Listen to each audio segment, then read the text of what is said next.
અને વિગતવાર સમાચાર પર નજર કરીએ તો ન્યૂઝ કેપિટલના અહેવાલ બાદ તંત્ર જાગ્યું છે અને કચ્છના તંત્ર દ્વારા કાર્યવાહી કરવામાં આવી રહી છે, જ્યાં ન્યૂઝ કેપિટલના અહેવાલ બાદ ભૂતિયા શિક્ષકો પર તવાઈ બોલાવાઈ રહી છે।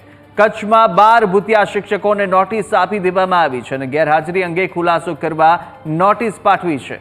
કચ્છ પ્રાથમિક શિક્ષણ વિભાગે ભૂતિયા શિક્ષકોને ખુલાસો માંગી અને નોટિસ પાઠવવામાં આવી છે।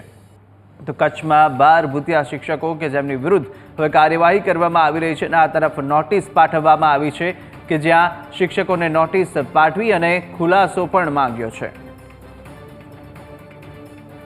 સંવાદદાતા નીતિન ફોન લાઈન પર જોડાઈ ચૂક્યા છે। નીતિન, જે રીતે એક બાદ એક ભૂતિયા શિક્ષકોના અહેવાલ પ્રસારિત કર્યા અને ત્યારબાદ હવે અસર થઈ રહી છે અને આ તરફ અનેક ખુલાસા માંગવામાં આવી રહ્યા છે, કેવી કાર્યવાહી કચ્છમાં થઈ રહી છે?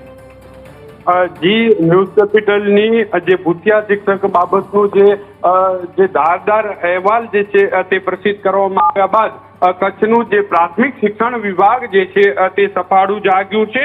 જે કચ્છ જિલ્લાના અંતરિયાળ ગામોમાં જે ભૂતિયા શિક્ષકો જે છે તે શાળામાં ગેરહાજર રહે છે તે સંદર્ભે પ્રાથમિક શિક્ષણ વિભાગે 12 જેટલા ભૂતિયા શિક્ષકોને જિલ્લા પ્રાથમિક શિક્ષણ અધિકારી દ્વારા જાહેર નોટિસ આપવામાં આવી છે, જે દિન 3માં ખુલાસા સાથે હાજર રહેવા માટે જણાવવામાં આવી રહ્યું છે। જે રીતે જે વિદ્યાર્થીઓના ભવિષ્યને લઈને જે આ 12 જે શિક્ષકો જે છે તે જોખમ ઊભું કરી રહ્યા છે તેને લઈને આજે પ્રાથમિક શિક્ષણ વિભાગે કડક જે તે પગલાં લેવાયા છે અને તેમને ખુલાસા સાથે 3 દિવસમાં હાજર થવા માટે જણાવાયું છે।